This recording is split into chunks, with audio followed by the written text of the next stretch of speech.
नमस्कार, news point लेकर हाजिर हूं मैं राजीव। तो अगले कुछ महीनों में देश के 5 राज्यों में विधानसभा चुनाव है, लेकिन राजनीतिक हलचल अभी से काफी तेज हो गई है। कुछ महीनों में मतलब कि 5 से 6 महीने का वक्त तो लगेगा। इसीलिए कहा जा सकता है कि अभी से अगर राजनीतिक हलचल तेज हो गई है तो इसके क्या मायने हैं। उत्तर प्रदेश में भाजपा सरकार के मुखिया आदित्यनाथ योगी अब्बा जान की राग छोड़ ही नहीं रहे हैं और पहले उन्होंने अखिलेश यादव पर तंज कसने के लिए अब्बा जान कहा अखिलेश यादव को, तो फिर समाजवादी पार्टी के भ्रष्टाचार की याद दिलाने के लिए अब्बा जान कहा और अब योगी आदित्यनाथ ने कहा है कि अब्बा जान कोई असंसदीय शब्द नहीं है और मुस्लिम वोट की चाहत रखने वाले लोगों को आखिर इस शब्द से परहेज क्यों है। तो आप समझ सकते हैं कि कैसे ध्रुवीकरण की बात हो रही है और इस तरह की बातें कहने का साफ अर्थ है कि योगी आदित्यनाथ और उनकी पार्टी यानी कि भाजपा की नजर हिंदू वोटों पर है। मुस्लिम वोटों से भाजपा का कोई लेना देना नहीं है, लेकिन फिर भी बीच बीच में मुस्लिम वोटरों को भी लुभाने की कोशिश भाजपा करती रहती है। भाजपा का असल मतलब सत्ता से है, फिर वो चाहे जैसे मिले। इस सत्ता के लिए भाजपा अपनी ही सरकारों में बड़े फेरबदल कर रही है। हाल ही में गुजरात में विजय रूपाणी से मुख्यमंत्री पद लेकर के भूपेंद्र पटेल को दिया गया है, जो मात्र पहली बार जो है 2017 में जीते थे और 2017 के दिसंबर में जो चुनाव हुआ था उसमें जीते थे। और अब पटेल जी यानी भूपेंद्र पटेल जी की नई कैबिनेट में एक भी पुराने चेहरे का ना होना यह बताता है कि भाजपा को अपने ही विधायकों पर भरोसा नहीं है। तो आज न्यूज पॉइंट में बात करेंगे दोस्तों, सत्ता के लिए आखिर क्या है भाजपा की रणनीति। क्या गुजरात मॉडल यूपी में भी लागू कर सकती है भाजपा? और इस पर चर्चा के लिए हमारे साथ 3 खास मेहमान मौजूद हैं। आइए सबसे परिचय करवाऊं आप लोगों का और फिर आगे बढ़ेंगे। हमारे साथ वरिष्ठ पत्रकार पुष्परंजन जी मौजूद हैं हमारे साथ ही। पुष्परंजन जी, आपका स्वागत करता हूं। हमारे साथ मौजूद हैं वरिष्ठ पत्रकार राजेश श्रीवास्तव जी, सीधे लखनऊ से। राजेश जी, आपका भी स्वागत है। और हमारे साथ मौजूद है हमारे ऑनलाइन एडिटर अमलेंदु उपाध्याय जी। अमलेंदु जी, आपका भी स्वागत है। और स्वागत है आप तमाम दोस्तों, साथियों, शुभचिंतकों, आप सबका जो अब तक हमारे साथ जुड़ चुके हैं, जो जुड़ने वाले हैं। इस कार्यक्रम को आगे बढ़ाएं और चर्चा की शुरुआत करें। उससे पहले आइए देखते हैं, कुछ विजुअल्स देखते हैं, कुछ वीडियो देखते हैं। आज पीएम नरेंद्र मोदी ने सेंट्रल विस्टा प्रोजेक्ट की वेबसाइट का उद्घाटन किया है। उस उद्घाटन में उन्होंने क्या कुछ किया ये देखने के लिए हम चलेंगे, क्योंकि आप जानते हैं कि सेंट्रल विस्टा प्रोजेक्ट जो है जिसमें लगभग 25,000 करोड़ रुपए का खर्च आ रहा है और जिसके तहत नई संसद से लेकर तमाम मंत्रालयों के भवन बनाए जा रहे हैं। वर्तमान संसद भवन से इंडिया गेट तक का यह प्रोजेक्ट कई तरह से सवालों के घेरे में है, लेकिन पीएम मोदी का एक छोटा सा नमूना सुनिए जिस पर उन्होंने क्या कुछ कहा है। आइए सबसे पहले प्रधानमंत्री नरेंद्र मोदी को सुनते हैं। कि जो लोग सेंट्रल विस्टा के प्रोजेक्ट के पीछे डंडा लेकर के पड़े थे, वे बड़ी चतुराई से, बड़ी चालाकी से सेंट्रल विस्टा प्रोजेक्ट का ये भी एक हिस्सा है। 7,000 से अधिक सेना के अफसर जहां काम करते हैं, वो व्यवस्था विकसित हो रही है, इस पर बिल्कुल चुप रहते थे, क्योंकि उनको मालूम था कि जो भ्रम फैलाने का इरादा, झूठ फैलाने का इरादा है, जैसे ही इस बात की सामने आएगा तो फिर उनकी सारी गपबाजी चल नहीं पाएगी। लेकिन आज देश देख रहा है कि सेंट्रल विस्टा के पीछे हम कर क्या रहे हैं।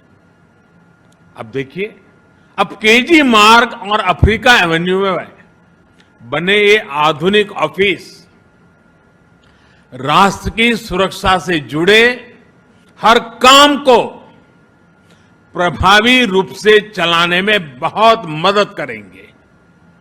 राजधानी में आधुनिक डिफेंस एन्क्लेव के निर्माण की तरफ ये बड़ा और महत्वपूर्ण स्टेप है। तो सुना आपने, ये थे प्रधानमंत्री नरेंद्र मोदी जो सेंट्रल विस्टा क्यों बना रहे हैं और कैसे विपक्ष जो है उन पर वार कर रहा है तो पलटवार कर रहे थे प्रधानमंत्री नरेंद्र मोदी। ये आज का विजुअल है। आज वेबसाइट की, सेंट्रल विस्टा वेबसाइट की उद्घाटन कर रहे थे और उस वेबसाइट के उद्घाटन में उन्होंने ये सारी बातें रखी हैं। खैर कोई बात नहीं, आगे बढ़ेंगे और एक दिन पीछे चलते हैं और अखिल भारतीय महिला कांग्रेस की सभा को संबोधित करते हुए कांग्रेस सांसद राहुल गांधी को सुनते हैं, जिसमें राहुल गांधी ने बीजेपी और आरएसएस पर सीधा निशाना साधा था। कल हम लोगों ने कार्यक्रम किया भी था और उसमें इनको राहुल गांधी के इस बाइट को सुनाया था, लेकिन राहुल गांधी ने वहां जो कुछ कहा है उसको लेकर के आज सियासत, कल से तो तेज थी ही सियासत, लेकिन आज और भी गरमाई हुई है, और क्यों गरमाई हुई है उस पर भी चर्चा करेंगे। और जिसमें राहुल गांधी ने कहा था कि बीजेपी और आरएसएस के लोग जो हैं ये हिंदू नहीं हैं। आइए जरा राहुल गांधी जी को एक बार फिर से सुनते हैं। जब मोदी जी ने नोटबंदी की तो उन्होंने हमारी माताओं बहनों के घर में लक्ष्मी शक्ति बढ़ाई या कम की? कम की ना। जब ये नरेंद्र मोदी जी ने किसानों पर 3 कानून लागू किए, इनसे लक्ष्य पूरे करने वाली शक्ति उन्होंने छीनी या उनको दी? छीनी। जब जीएसटी लागू किया, छोटे दुकानदारों के घर में उन्होंने लक्ष्मी और दुर्गा डाली या निकाली? और जब कांग्रेस पार्टी ने मनरेगा लागू किया तो हमने करोड़ों घर में लक्ष्मी की शक्ति डाली या निकाली? जब हमने आरटीआई लागू किया, हमने करोड़ों लोगों के हाथों में दुर्गा की शक्ति डाली, हां या नहीं? जब हमने कॉन्स्टिट्यूशन की लड़ाई लड़ी, कॉन्स्टिट्यूशन देश को दिया, 1 मैन 1 वोट दिया, हमने दुर्गा की शक्ति बढ़ाई या कम की? लक्ष्मी की शक्ति ज्यादा की या कम की? तो ये हो क्या रहा है? वो अपने आप को हिंदू पार्टी कहते हैं और पूरे देश में लक्ष्मी और दुर्गा पर आक्रमण करते हैं। जहां ये जाते हैं, कहीं लक्ष्मी को मारते हैं, कहीं दुर्गा को मारते हैं, और फिर कहते हैं हम हिंदू हैं। ये किस प्रकार के हिंदू हैं? ये झूठे हिंदू हैं। ये हिंदू धर्म का प्रयोग करते हैं, ये धर्म की दलाली करते हैं, मगर ये हिंदू नहीं है। तो ये हिंदू नहीं है, ये हिंदू धर्म की दलाली करते हैं, हिंदू धर्म का प्रयोग करते हैं, ये हिंदू नहीं है, ये कल कहा था राहुल गांधी ने। उसके बाद से राहुल गांधी को लेकर के बहुत सारी बातें हो रही हैं और खासकर उनको घेरने की कोशिश बीजेपी के नेता कर रहे हैं। कल से संबित पात्रा से लेकर के तमाम लोगों ने कल भी और आज भी किया है। खैर, उससे आगे बढ़ेंगे। और उधर आज लखनऊ में अखिलेश यादव ने प्रेस कॉन्फ्रेंस में बीजेपी को घेरते हुए वो नजर आए हैं अखिलेश यादव, और उन्होंने बीजेपी को न सिर्फ घेरा है बल्कि किसानों, गरीबों, बेरोजगारों की आवाज भी वो बुलंद करते हुए नजर आए। आइए अखिलेश यादव को जरा सुनते हैं कि क्या कुछ उन्होंने कहा है। ये तमाम बाइट्स आप लोगों को सुना रहा हूं इसलिए कि एक जो चर्चा आगे करने वाले हैं हम, उसके लिए एक भूमिका तैयार हो और क्या कुछ चल रहा है देश दुनिया में। और देश दुनिया छोड़ दीजिए, सिर्फ और सिर्फ हिंदुस्तान, और हिंदुस्तान में भी गुजरात से लेकर के दिल्ली होते हुए लखनऊ तक क्या कुछ चल रहा है वो आपको दिखाने की हम कोशिश कर रहे हैं। आइए अखिलेश यादव जी को सुनते हैं कि क्या कुछ कह रहे हैं, और खासकर जब वो बीजेपी को घेर रहे हैं तो किसानों और गरीबों और बेरोजगारों की आवाज कैसे वो बुलंद कर रहे हैं। ये कौन समझा रहा है? कौन कह रहा है कि तारीख बदलने से, साल बदल जाने से किसानों की आय दोगुनी हो जाएगी? पूरे उत्तर प्रदेश की ये किसान जानते हैं, जो धरने पे बैठे वो किसान जानते हैं, जिनके गन्ने के किसानों का पेमेंट नहीं हो पा रहा वो जानते हैं। जैसे ही सरकार बदलेगी किसानों की भलाई शुरू हो जाएगी, किसानों के बीच में खुशहाली के कार्यक्रम शुरू हो जाएंगे। तारीख बदलने से, साल बदलने से नहीं होगा। इस सरकार की विदाई से फिर खुशहाली आएगी। और झूठ का अंतर्राष्ट्रीय प्रशिक्षण केंद्र खोल देना चाहिए भारतीय जनता पार्टी को। और मैं समाजवादियों से कहूंगा, अगर ये ट्रेनिंग इंस्टीट्यूट खोलना चाहें तो उसके लिए फुल जमीन देने के लिए तैयार हो जाना। कहा कि 2 एयरपोर्ट बनने जा रहे बुंदेलखंड में, 2 एयरपोर्ट बनने कर देंगे। इसलिए बहुत सारे ऐसे सवाल हैं जिसका जवाब सरकार नहीं दे पा रही। किसान बर्बाद, नौजवान के हाथ में नौकरी रोजगार नहीं, व्यापारी दुखी, व्यापारी परेशान। इतना अपमान, इतना अत्याचार, अन्याय कभी नहीं हुआ होगा जितना इस सरकार में हो रहा है। तो इतना अन्याय, इतना अत्याचार कभी नहीं हुआ जितना इस सरकार में हुआ, ये कहना है अखिलेश यादव जी का। और साथ साथ कह रहे हैं कि एक झूठ का प्रशिक्षण केंद्र खोल लेना चाहिए, अंतर्राष्ट्रीय प्रशिक्षण केंद्र खोल लेना चाहिए बीजेपी को। खैर, इसके इतर उत्तर प्रदेश में ही अब आप जानते हैं कि शिवसेना की भी एंट्री हो गई है। शिवसेना ने महंगाई के खिलाफ मोर्चा खोल रखा है। आइए शिवसेना की भी एक बानगी को देख लेते हैं। महंगाई, महंगाई, सेब सेना, सेब सेना, सेब सेना, सेब सेना, सेब सेना, महंगाई, महंगाई, महंगाई, महंगाई, महंगाई, महंगाई, सेब सेना, सेब सेना, सेब सेना, सेब सेना, सेब सेना, सेब सेना, महंगाई, महंगाई, महंगाई, महंगाई, सेब सेना, सेब सेना, सेब सेना, सेब सेना, सेब सेना। तो सुना आपने, शिवसेना महंगाई हाय हाय कर रही है और शिवसेना की एंट्री वहां पर यानी कि उत्तर प्रदेश में हो चुकी है। अब आइए चलते हैं जरा गुजरात। गुजरात जहां पूरे घर को बदल डाला गया है। जी हां, सही सुना आपने। आप में से कुछ लोगों को आज से दोस्तों लगभग 25 साल पुराना 90 के दशक का एक बल्ब का विज्ञापन, एडवर्टीजमेंट टेलीविजन पे आता था, जिसके एक्टर असरानी थे, शायद याद होगा आप लोगों को, जिसमें एक्टर असरानी के घर का एक बल्ब फ्यूज हो जाता है तो वो बल्ब खरीदने निकल पड़ते हैं। दुकानदार उनको एक मशहूर कंपनी के बल्बों की टिकाऊपन के बारे में बताता है। उसके बाद असरानी साहब कहते हैं, जोश में आकर के असरानी बोल उठते हैं कि पूरे घर के बदल डालूंगा। ठीक बिल्कुल वैसे ही असरानी की तरह है अब मोदी सरकार भी, मोदी और शाह की जोड़ी ने भी अपने पूरे घर के बल्ब को बदलने की जो जरूरत दिखाई है, जो बदल डाला है, उसकी हम यहां पर चर्चा करेंगे। और इससे पहले यानी अपने घर यानी कि गुजरात की मैं बात कर रहा हूं। गुजरात में सब कुछ बदल डाला, यानी सरकार बदली, सरकार के मुख्यमंत्री बदले, मुख्यमंत्री के अलावा विधानसभा अध्यक्ष बदल डाले और उसके अलावा सारे मंत्री, एक भी पुराने मंत्री नहीं है। अध्यक्ष महोदय भी अब नए हो गए, मुख्यमंत्री जी नए हो गए हैं। असम, कर्नाटक, उत्तराखंड, ये राज्य आप सुन ही लिए थे। इन राज्यों के बाद अब गुजरात के मुख्यमंत्री बदल गए और हिमाचल प्रदेश के मुख्यमंत्री बदले जाने की चर्चा चल रही है। और आज ही इसी के बीच में आप लोग सुने होंगे कि हरियाणा के मुख्यमंत्री भी अपने 2 साल के कार्यकाल की गाथा लेकर के प्रधानमंत्री नरेंद्र मोदी के बीच पहुंचे हुए हैं, के पास पहुंचे हुए हैं कि मैंने क्या कुछ किया है। तो ये तमाम बातें जो हैं वो आप देख रहे हैं। तो सबको हटा करके आज गुजरात में नए मुख्यमंत्री ने पुराने सभी मंत्रियों को हटा करके नए मंत्रियों को शपथ दिला दी है। शपथ ग्रहण के बाद मीडिया के सवालों का जवाब देते हुए गुजरात के प्रभारी भूपेंद्र यादव, जो केंद्रीय मंत्री हैं, उन्होंने कुछ कहा है। क्या कुछ कहा है, आइए भूपेंद्र यादव जी को भी सुन लेते हैं।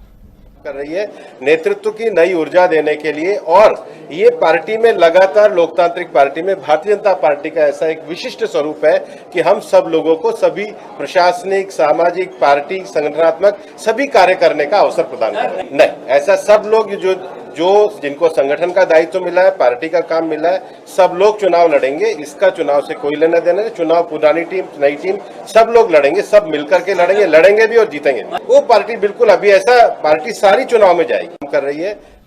तो सब लोग मिलेंगे, मिलकर लड़ेंगे। और ये कह रहे हैं वो गुजरात के प्रभारी जो केंद्रीय मंत्री भी हैं भूपेंद्र यादव जी, और उन्हीं के हम नाम भूपेंद्र पटेल मुख्यमंत्री बने हैं। तो चलिए, खैर गुजरात से लेकर के लखनऊ तक वाया दिल्ली जो कुछ हो रहा है वो आज दिन भर की बानगी आपके सामने हमने पेश की। अमलेंदु जी सीधा आपके पास आना चाहूंगा, क्या भाजपा अपनी सरकार में फ्यूज बल्बों की शिनाख्त में लग गई है और सारे घर में नए बल्ब लगा रही है ताकि भाजपा का घर बचा रहे? राजीव जी, दिक्कत ये है कि ये सारे बल्ब बदलने के बाद भी अंधेरा दूर होगा कि नहीं, प्रश्न ये है। ठीक है, आप बदल रहे हैं, सारे घर के बल्ब बदल जा रही है, बल्ब भी बदल जा रही है, होल्डर भी बदल जा रही है। तो यहाँ तो बल्ब, होल्डर कुछ बदल जा रहा है। और असरानी का ही शायद एक और डायलॉग बड़ा फेमस है कि आधे बाएं जाओ और आधे दाएं जाओ, बाकी मेरे पीछे आओ। तो ये आधे बाएं जाओ और आधे बाकी मेरे पीछे आओ, ये भी गुजरात मॉडल तैयार हो रहा है।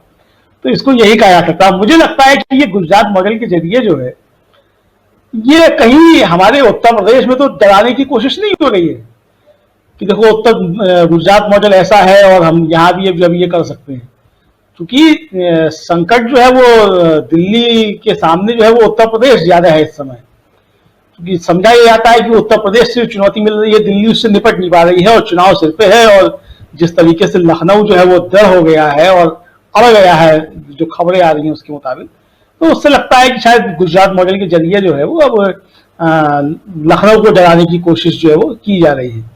हालांकि यूपी मॉडल की तारीफ जो है वो दिल्ली भी बहुत करती है, लेकिन वो गुजरात मॉडल जो है उसको मतलब उसका मोह जो है वो दिल्ली अभी तक छोड़ नहीं पा रही है। तो ये गुजरात मॉडल जो है ये सब कुछ बदलने का जो क्रम है, और सबसे बड़ी बात यह है कि पुराने किसी पे भी भरोसा नहीं रहा इसको, मतलब इस मॉडल में। यानी आप अब तक जो सरकार चला रहे थे, आपने खुद ये स्वीकार कर लिया अपरोक्ष रूप से कि आपकी पुरानी टीम जो थी वो नाकारा थी। मुझको ये लगता है कि सिर्फ इतना ही नहीं है, बल्कि ये एक तरीके से जनता का ये ध्यान हटाने की कोशिश भी है इसके जरिए कि जो कोरोना का मिसमैनेजमेंट हुआ है पिछले दिनों, वो उत्तर प्रदेश और गुजरात दोनों जो थे उसमें टॉप पर रहे, जिनमें जबरदस्त तरीके से मिसमैनेजमेंट हुआ। और खबरें जिस तरीके से दबाई गई कोरोना से मरने वालों की और उसका जो इस तरीके से रोकने में सरकारें नाकामयाब रही, तो ये एक तरीके से अपरोक्ष रूप से स्वीकारोक्ति भी है कि पुरानी टीम जो थी, और पुरानी टीम क्या मतलब आप टीम नहीं ले आई, जो पुरानी ले आई है तो भारतीय जनता पार्टी की सरकार तो इन्हीं की है। तो जो फेल हो रही है, मतलब जो फेल हुई सरकार, मतलब ये सरकार ने अपरोक्ष रूप से इस भारतीय जनता पार्टी ने स्वीकार कर लिया कि बुरी तरीके से जो है ये उसको कोरोना को हैंडल करने में विफल रहे हैं। मुझको लगता है कि ये अपरोक्ष रूप से एक स्वीकारोक्ति है, और इसको परोक्ष रूप से भी एक भारतीय जनता पार्टी स्वीकार कर लेती तो राजनीति में एक अच्छी जो है वो परंपरा कायम होती। और जिस शुचिता की बात भारतीय जनता पार्टी लगातार करती रही है, जिस चाल चरित्र चेहरे की बात करती रही है, उसको थोड़ा वो चाल चरित्र चेहरा उजना होता। अभी तो जो कालापन जो उस चाल चरित्र चेहरे पे है, वो घर के सारे बल्ब होल्डर और वायरिंग बदल डालने से मुझे नहीं लगता है कि वो अंधेरा जो है दूर होगा। ये अंधेरा जो है और घबरा, और ये अमावस की रात में कहीं ना बदल जाए चुनाव में। दिक्कत ये है, संकट भी यही मुझको लगता है। राजीव जी, कमेंट आपका। और एक जब उत्तर प्रदेश की आप बात कर रहे हैं तो सीधे उत्तर प्रदेश लखनऊ से जुड़े हुए हैं हमारे साथ राजेश जी। आपका ओपनिंग कमेंट चाहूंगा कि आखिर ये जो सारे घर के बल्ब को बदलने की जो परंपरा चल रही है, और खासकर एक वानगी हम दिखा रहे हैं गुजरात की, गुजरात का जो भय है वो लखनऊ में दिखाई दे रहा है क्या? नहीं, मैं अमलेंदु जी की इस बात से सहमत नहीं हूं। बाकी बातें उनकी सही हैं, लेकिन एक बात से सहमत नहीं हूं कि गुजरात मॉडल दिखा करके उत्तर प्रदेश को डराने की तैयारी हो रही है। उत्तर प्रदेश को अगर डराया जाता तो प्रधानमंत्री नरेंद्र मोदी जब कल आए थे यहाँ पर, अलीगढ़ के ताले की बात कर रहे थे, तमाम सारी बातें कर रहे थे, तो उन्होंने योगी आदित्यनाथ की बहुत ज्यादा तारीफ की। उन्होंने जो उत्तर प्रदेश में भय लगता था, लोग घर को छोड़ के चले जाते थे, कानून व्यवस्था का उन्होंने मुद्दा उठाया, तो योगी आदित्यनाथ की तारीफ की। एक समय जरूर था जब उत्तर प्रदेश में मुख्यमंत्री और दिल्ली प्रधानमंत्री दोनों के बीच में तलवारें खिंची हुई थी, लेकिन अब सब कुछ संघ ठीक कर लिया गया है और संघ की वजह से सारी चीजें मैनेज हो गई और अब वो चीजें नहीं रह गई हैं कि उत्तर प्रदेश में बल्ब बदलने की तैयारी हो रही है। उत्तर प्रदेश में इसी हैलोजन लाइट के रोशनी में उत्तर प्रदेश का विधानसभा चुनाव 2022 का लड़ा जाएगा। देखिए, जब सरकार कोई मुख्यमंत्री बदलती है तो उसके पीछे जो भारतीय जनता पार्टी ही नहीं बदलती, इसके पहले भी तमाम सरकारों ने बदला है, लेकिन इसके पीछे कारण ये होता है कि जो 4.5 साल की एंटी कैम्पेंसी होती है, वो उसका ठीकरा अपने मुख्यमंत्री पर फोड़ना चाहते हैं और वो साबित करना चाहते हैं कि भाई हम काम करना चाहते थे, पार्टी काम करना चाहती थी, लेकिन मुख्यमंत्री रोड़ा बन रहे थे, मुख्यमंत्री उस ढंग से काम नहीं कर पा रहे थे, सरकारी योजनाओं को अमली जामा नहीं पहना पा रहे थे, जो सरकार की योजनाएं थी वो गरीबों तक, लाभार्थियों तक नहीं पहुंचा पा रहे थे। और यही गुजरात में भी हुआ, यही आप देख रहे हैं उत्तराखंड में 2 बार मुख्यमंत्री बदल दिए गए। तो ये सारी चीजें हो रही है, लेकिन उत्तर प्रदेश के परिप्रेक्ष्य में अगर आप देखेंगे तो ये नहीं पाएंगे कि उत्तर प्रदेश का मुख्यमंत्री बदलने जैसी कोई बात है। उत्तर प्रदेश में इन्हीं मुख्यमंत्री के नेतृत्व में विधानसभा का चुनाव लड़ा जाएगा। सीधे पुष्परंजन जी आपके पास आना चाहूंगा। क्या आपने दोनों, अमलेंदु जी और राजेश जी दोनों की बातें आपने सुनी, एक बल्ब दूसरे हैलोजन की बात कर रहे हैं, लेकिन साथ साथ जब हम देख रहे हैं कि असम से लेकर के कर्नाटक और वाया अगर बदलने की परंपरा में आए तो उत्तराखंड, आपको याद आता है क्या कि कितने दूसरे जो हैं पिछली सरकारों के 35 साल में, अभी एक सवाल आया भी था, एक चैनल ने पूछा था योगी आदित्यनाथ से कि पिछले 35 साल से उत्तर प्रदेश में कोई भी सीएम रिपीट नहीं हुआ है, तो इन्होंने कहा सीएम योगी आदित्यनाथ ने कि मैं रिपीट करूंगा और 350 से ज़्यादा सीटें ला करके रिपीट करूंगा। खैर, और रिकॉर्ड तोड़ने के लिए ही मैं आया हुआ हूं। सवाल ये उठता है कि क्या मुख्यमंत्री जैसे बदले गए, असम में बदल दिए गए, उत्तराखंड में एक नहीं कहें तो ये तीसरे मंत्री हैं, त्रिवेंद्र सिंह रावत, तीरथ सिंह रावत और पुष्कर सिंह धामी, ये तीनों हम देख रहे हैं। गुजरात जो उनका गृह प्रदेश है, वहाँ मुख्यमंत्री ही नहीं बदले, पूरा बदल डाला। पर्दा भी, बिस्तर के जो चादर हैं वो की चादर भी बदल दी गई, बल्ब भी बदल दिए गए, सब कुछ बदल दिए। बस ये कहिए कि ये नहीं कहे कि चलो घर ही बदल डालते हैं, कहीं और चले चलते हैं, किसी और को सरकार दे देते हैं, कांग्रेस वहाँ ताक लगाए बैठी हुई है। खैर, लेकिन कर्नाटक में भी वही हाल हुआ, कर्नाटक में भी मुख्यमंत्री बदल दिए गए। हिमाचल से लेकर के हरियाणा होते हुए मध्य प्रदेश की बारी भी आने वाली है, लोग कह रहे हैं, जो सियासी हलकों में ऐसी चर्चा है। क्या ऐसी परंपरा दूसरे दलों में आपने देखी है? एक लंबा इतिहास आपका भी है, पत्रकारिता का कार्यकाल आपका भी है, मुख्यमंत्री बदले गए हैं, लेकिन इस ढंग से और इस छोटे से अंतराल में मात्र 5 महीने का समय बीता है और 4 राज्यों के मुख्यमंत्री बदल जाना कहाँ तक उचित देखते हैं? उचित अनुचित छोड़िए, इसमें राजनीति में हम इसको थोड़ा किनारे भी कर दें, लेकिन ओवरऑल थोड़ा ये समझना चाहूँगा, विश्लेषण आपका, ये आप ओपन मंच है और आराम से अपनी बात रखिए। हमारे 2 साथियों ने अपनी बातों को रखा है, कम समय दिया हूँ, उनको भी ज़्यादा समय दूंगा, लेकिन आपके लिए अभी ओपन मंच है, अपनी बात पूरी रखिए आप। देखिए, एक किताब आई थी 2001 में अलका सरावगी की, कली कथा वाया बाईपास। पृष्ठभूमि कुछ और होगी, लेकिन उसका शीर्षक जो है अपने आप में, मतलब हम आज जो चर्चा कर रहे हैं वो वही बाईपास जैसा ही है। कथा गुजरात की है, लेकिन हमें उसे लखनऊ तक वो कथा कहाँ पहुंचती है उस पर हम आएंगे। लेकिन बड़ा विचित्र हो रहा था सब कुछ। आप जिसकी बात करेंगे 5 महीने में सारा कुछ हो गया है। 5 महीने में राजीव जी जो कुछ हुआ है, अगर भारत का राजनीतिक इतिहास लिखा जाएगा तो उसमें इस महत्वपूर्ण कालखंड की चर्चा अवश्य होगी और उसमें बताया जाए कि मोदी जी ने अपने दूसरे शासन के उत्तरार्ध में क्या किया, उन्होंने, इसकी चर्चा तो होगी। गुजरात में बड़ा तमाशा भी हुआ। हम जो सोच रहे हैं इसी बल्ब बदल दिए सारे के सारे।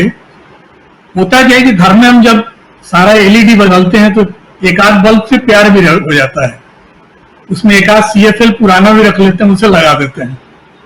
उस सीएफएल में राजेंद्र त्रिवेदी का नाम मैं जरूर कोट करना चाहूंगा, जो कल तक विधानसभा अध्यक्ष थे, उनको तुरंत इस्तीफा दिलाया गया। इस्तीफा देने के बाद लगा कि उनका भी वो भी नप गए हैं, उनका भी तमाशा खत्म हो चुका है, मगर नहीं, उनका एक तरह से आप उसे प्रमोशन कहिए, डिमोशन कहिए, जो कहिए, विधानसभा अध्यक्ष से सीधा वो आ गए, मंत्री बना दिए गए, कैबिनेट मंत्री। उसके पीछे शपथ ग्रहण कल ही होने वाला था राजीव जी, लेकिन कल रात भर हुआ है बवाल वहां पर। देर रात वहां पर जो लोग सारा कुछ इनको हटाने के लिए सारा प्रपंच रच रहे थे, उनमें से सबसे प्रमुख नितिन पटेल, जो पूर्व डिप्टी सीएम थे, और दूसरे मंत्री भूपेंद्र सिंह चुडासमा, ये 2 लोग इतने नाराज थे। कल तक एकदम कपड़ा फाड़ो कार्यक्रम चल रहा था और उसी दरमियान इन्होंने कांग्रेस के वरिष्ठ नेता शंकर सिंह वाघेला से मिले और उस मुलाकात को लेकर बीजेपी में खलबली मच गई कि वो कह रहा है कांग्रेस कोई बड़ा खेल न कर दे। 2 और मंत्री थे इनके वहां पर, कौशिक पटेल और पुरुषोत्तम रूपाला। यही बात में पूर्व सीएम की यहाँ से निकल के फिर इनके यहाँ है, बैठक हुई। फिर हुआ कि मान मनोबल किया जाए इनका, और राष्ट्रीय महामंत्री बीएल संतोष और गुजरात भाजपा के प्रभारी जो है भूपेंद्र यादव, इन दोनों को जिम्मे दिया गया कि मनाओ इनको। लेकिन जब नहीं माने तो मामला यही था कि आप में से किसी को नहीं रखा जाएगा, आप जाइए वहां से। ये चीजें वहां पर चली और आज प्रेस कॉन्फ्रेंस इसकी बाइट आप दिखा रहे थे। किसी पत्रकार ने सवाल पूछा कि क्या ये लोग टिकट इनको मिलेगा नहीं मिलेगा। साफ लग रहा था कि बीजेपी में भगदड़ मचने वाली है और सब, अगर एक बार ये संकेत दे दिया इन्होंने कि टिकट नहीं मिलने वाली, जिन लोगों का परफॉर्मेंस खराब है, जो लोग मंत्रिमंडल से निकाले गए हैं तो विद्रोह नहीं कर दे और कुछ और लोगों को लेके कांग्रेस फिर दावा न ठोक दे दूसरे सरकार के लिए। शंकर सिंह वाघेला उस तरह का संकेत दे चुके थे कि आप लोग पहले अपनी तैयारी करो फिर हम आगे बढ़ते हैं। ये मॉडल जो है, उस मॉडल को किस तरह से उत्तर प्रदेश से तो हम लिंक नहीं करेंगे क्योंकि जो कुछ वहां घटित हुआ है ये अपने आप में बड़ा दिलचस्प है। बैनर लगाया गया इस मंत्रिमंडल के शपथ ग्रहण से पहले, उस बैनर में राजेंद्र त्रिवेदी का चेहरा नहीं था। उस बैनर में 1 घंटे के बाद वो चेहरा बदलता है। पहले उस बैनर में वही स्लोगन आता है, सोनो साथ, सोनो विकास, सोनो विश्वास, सोनो प्रयास। सोनो गुजराती में सबका के लिए कहते हैं कि सबका साथ, सबका विकास, सबका विश्वास और सबका प्रयास। विश्वास और प्रयास यहाँ जरूर डाला गया ताकि जनता के बीच संदेश जाए कि ये जिनको हटाया गया है उनमें भी विश्वास है और वो भी हम पे विश्वास करें। अब उत्तर प्रदेश का जो चक्रव्यूह है उसमें इनकी धमकी उनकी काम करने वाली नहीं योगी आदित्यनाथ के आगे। एक कहावत है ना, नंद बड़ा या परमेश्वर, तो वहां पर ये बड़ा नहीं हो सकते हैं। ये जो परमेश्वर बने हुए हैं, परम परमेश्वर दिल्ली में। और आज इस तरह से सेंट्रल विस्टा को लेके मोदी जी बयान दे रहे थे और जो बाइट दिखाई जा रही थी, इनसे कोई पत्रकार पूछता है कि आप अमेरिका को, आज वहां जो डिफेंस कमेटी की बैठक थी, डिफेंस कांग्रेसनल कमेटी की, उसमें पूछा गया सवाल, कमेटी के ही किसी सदस्य ने पूछा वहां के रक्षा मंत्री से कि क्या भारत अपना प्लेटफॉर्म दे रहा है अमेरिकी वायु सेना के विमानों को यहाँ पर उतारने के लिए, भारत अपनी जगह दे रहा है क्या? तो उन्होंने कहा कि विचार अंडर पाइपलाइन है, विचारार्थ है। इसका मतलब कि ये लगातार 3-4 महीने से प्रयास हो रहा था कि भारत अपनी जमीन अमेरिकी वायुसेना के लिए दे। आप एक तरफ कह रहे हैं कि पूरा हम मॉडर्नाइज कर रहे हैं, सेना के लिए सेना भवन बना रहे हैं, तो आप देश को फिर आप अमेरिका के हवाले क्यों करना चाहते हैं? देश की सुरक्षा की इतनी चिंता है, प्रतिपक्ष को पूछना चाहिए कि ये कौन से अमेरिकी प्रतिरक्षा मंत्रालय जब इस चीज का सिग्नल दे रहा है और आप अपने प्रतिरक्षा मंत्रालय की रक्षा की चिंता कर रहे हैं, मॉडर्नाइज करने की चिंता कर रहे हैं, ये सब हो क्या रहा है? उत्तर प्रदेश में पता नहीं ये सब प्रश्न पूछे जाएंगे नहीं पूछे जाएंगे, मगर ये राष्ट्रीय महत्व की बात तो है अपने आप में। दूसरा इनका व्यू, चक्रव्यूह क्या है कि मुस्लिम वोटों को किसी तरह से उत्तर प्रदेश में बिखेर दो, उसको पिछड़ा वोट बिखेर दो अगर, और उनको समझाने मनाने के लिए जो इन्होंने टीम बनाई है, जिस टीम की हम लोग चर्चा पिछले उसमें कर रहे थे, उसको कहीं ना कहीं से ले आओ। अब एक तरह से जिस तरह से शिवसेना को लाया जा रहा है या आम आदमी पार्टी भी आएगी, ये मल्टी डायमेंशनल जो लड़ाई को ये ले जाना चाहते हैं, जबकि लड़ाई मुख्यतः सपा और बीजेपी की लड़ाई बनने की आशंका ज्यादा बलवती हो रही है और ग्राउंड पे उनके लोग ज्यादा हैं अगर उसकी तुलना की जाए। एक तरफ से मुकाबला भी हुआ वहां पर कि प्रतिपक्ष कितना एकजुट है, उस विषय पर हम लोग आएंगे। अभी तो आप एक तरह से ओपनिंग कमेंट को थोड़ा सा बड़ा करने के लिए कहा आपने, तो मुझे लगता है कहीं ना कहीं गुजरात में जो निकम्मापन इन्होंने दिखाया और जिसकी वजह से जो निकम्मापन वहां दिखाने की वजह से सारे बल्ब इनको बदलने पड़े और एक सीएफएल को लगाना पड़ा, और सीएफएल हो सकता है विद्रोह के मूड में हो या कुछ ऐसा कि इसके रहते हुए कहीं विधानसभा में कुछ बड़ा खेल नहीं हो जाए। इलाहाबाद में गंगा के तट पे जो बहुत बड़ा विजुअल जो सब पूरी दुनिया ने देखा था, वो कोविड में फेल्यूर का सबसे बड़ा प्रतीक बना था। आज प्रतिपक्ष का कोई भी नेता वहां पर स्मारक बनाए, कोविड स्मारक, तो वो सबसे बड़ा निशान बनेगा। योगी आदित्यनाथ को जवाब देना पड़ेगा कि आप वो कोविड में या कोविड के पूरे उस कालखंड में जो फेल्यूर रहा है, गुजरात का एक सिंबल वहां भी एक तरह से अगर गंगा के तट पर इलाहाबाद में अगर बने, प्रतिपक्ष ही चाहे चंदा लेके बनवाए या जैसे ही बनवाए, सिंबॉलिक ही बनवाए, तो ये बड़ा भारी पड़ेगा। ये तमाम जो चक्रव्यूह रच रहे हैं, कभी जाति का चक्रव्यूह, कभी धर्म का। राहुल गांधी भी लगता है कि उनका जो बयान आया है और लगातार हिंदू ध्रुवीकरण के दिशा में आगे बढ़ रहे हैं, उनकी चिंता मुसलमान वोट या जो महंगाई, ये सब चीज कोर एजेंडा में नहीं आती है। वो बार बार उन प्रतीक चिन्हों को ले आ रहे हैं। उत्तर प्रदेश में पता नहीं उस वोट के ध्रुवीकरण को कैसे क्या कर पाएंगे ये लोग, पूरा का पूरा उत्तर प्रदेश की राजनीति को एक दूसरी दिशा में ले जाने का प्रयास प्रतिपक्ष भी कर रहा है। उस शुक्र की बात, मतलब कि उसको शुक्र मनाइए कि कम से कम अखिलेश यादव अभी उस प्लेटफॉर्म पे नहीं आए। अभी वो महंगाई का मुद्दा उठा रहे हैं, अभी इनकी निष्फलता का मुद्दा उठा रहे हैं, अभी धर्म को उन्होंने बेस नहीं बनाया अपने बयानों में। जी राजीव जी।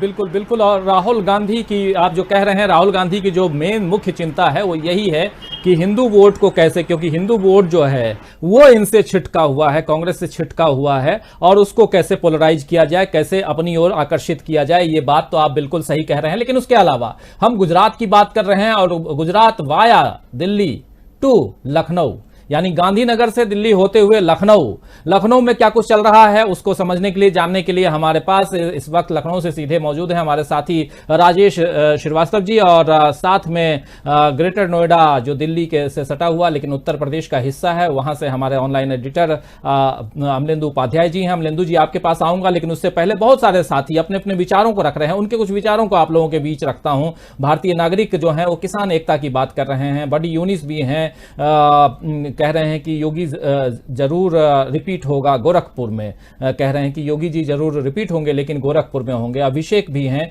चंद्रहास चंद्रा भी हमारे साथ हैं जो कह रहे हैं मंदिर तो कोई भी बनवा लिया कोरोना वाला, लेकिन बाबा जी एक FIR करवा देंगे, अब बेचारे का घर गिरवा देंगे, क्योंकि ये लोग बीजेपी RSS के क्या जाने के घर क्या होता है। मिराज अंसारी भी हैं, जिंदाबाद लिख रहे हैं। मोहम्मद तफसील आलम भी हमारे साथ, रहमत भी है, मिस्टर रहमत। राहुल भी हमारे साथ में है। महेंद्र मलिक हैं जो कह रहे हैं